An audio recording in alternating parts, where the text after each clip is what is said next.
In this video, we're interviewing Otis, who is the boxing coach of Jarvis. And if you want to check out the entire interview, check out the link in the description. And don't forget, be sure to like and subscribe if you enjoy. Now, more onto the fight with Michael Lee. There were a lot of unknowns in that first fight. With obviously there wasn't much footage on his opponent.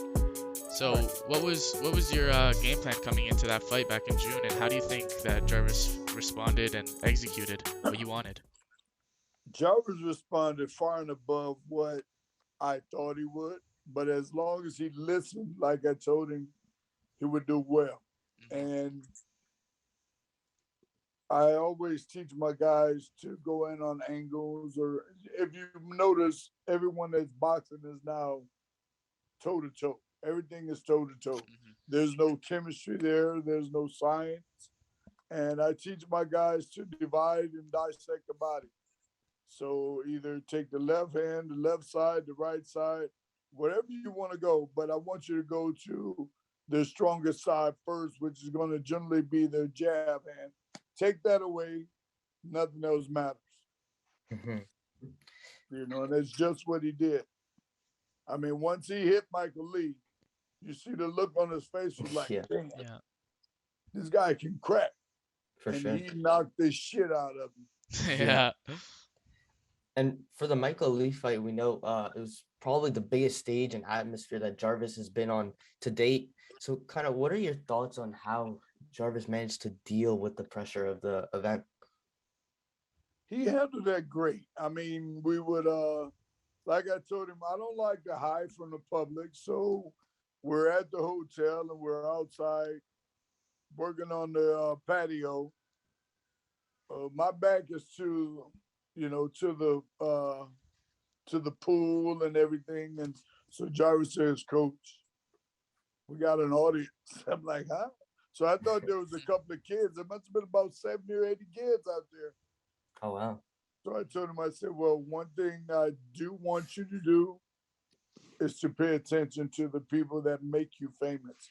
So we had all the kids come over and, they watched him work up close and, we just kept going and, let him take it in because it's different than being in the gamer world because now you're an individual they can see. Yeah. Yeah, Online, it's streaming. It's still to a lot of people, but it's not. They're not there. It's not. They're not Right, in front of you. right.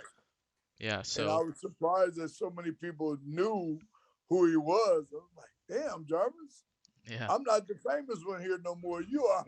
yeah, Yeah. Millions of people know him worldwide. He's a great kid, and you got I can't take it and let him say, okay, we're going to do what you want to do, Jarvis. We got to do what's necessary to be done. Hmm. Mhm. And And he really puts himself in the moment yeah, and everything that he does. yeah, it was a great performance, and he had probably one of the biggest takeaways of that entire event of the YouTubers versus TikTokers, and had I his think you did. his I knockout think you went did. pretty viral. I So mean, for Ryan Garcia to get online talking about he wants to fight you, like, look, dude, we can fight Ryan. Believe me, we can fight Ryan yeah, Garcia. Ryan Garcia is just like Jarvis. He is a YouTuber. yeah, but Yeah, Ryan's also been boxing for a long time, and like It his whole don't life. it don't So matter. He's it been would be boxing a very. long time, but he's been Mhm. in amateurs for a long time. But in Yeah. pro boxing, he hasn't been in any tough pro competition. Hmm. I've got enough guys around to get Ryan ready. I mean, to get Jarvis ready to beat Ryan. Yeah. But that's another conversation. What were your thoughts on how Jarvis set up the knockout of Michael Lee that he managed to get in like the second round? What did you think of the how he was able to execute? He wanted a second round knockout. Yeah. I mean, he literally told me, he said, I want a second round knockout. So I said, okay. So in the predicted first it. round, you can't fill him out. You got to start getting him out. You got to start letting him know he's getting out of there. So once he Yeah. started coming forward, I mean, yeah, Michael Lee did come forward at first until he finally got hit. And Yeah, once I told Jarvis, I need you jabbing your way to him. If you notice, as Jarvis left the corner, he left the corner literally jabbing his way to this kid. So by the time you get there, your range is already set. And when he hit him with the right hand, it started to take him out. Yeah, he really did start early, and that's the first round already. He was getting 8 counts left and right, and was really Yeah, putting it on him, and then got the finish. Yeah, he was having right. huge success. And Correct. during the training camp, how did you guys kind of prepare for Michael Lee? Was the camp more focused around just Jarvis and sharpening his tools, or was there also maybe a little bit of focus on Michael Lee and what he might be able to bring to the fight? I don't never focus on what another guy can bring to the fight. I let them worry about what we're bringing to the fight because if we worry about it, that means we're skeptical of something they can do. Yeah. So I try to go over all avenues of what should be done pretty much throughout every interval during the fight. Hmm. You know, you figure a person with no experience are coming wild punches, they're throwing overhand punches, so you really got to be aware of that. But while they're throwing looping and overhands, you're coming down the pike, which is going to get there first.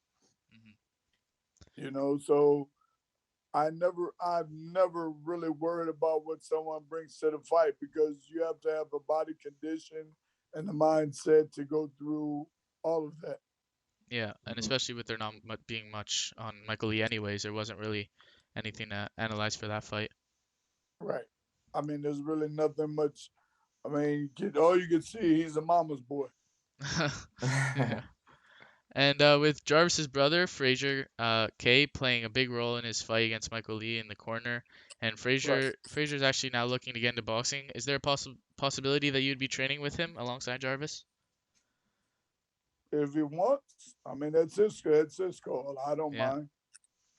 All right. The more the merrier. I have a great group of fighters. I call my guys the dream team because Yeah. everybody wants to know what it feels like to be in the moment. And like I said, what I've learned from Roger Mayweather and Floyd Mayweather and the Mayweather family, and along with their cousin John Patterson before he passed, I just think I'm the man to carry the torch Hmm. to become the next great trainer out there, and keep making my trainer happy.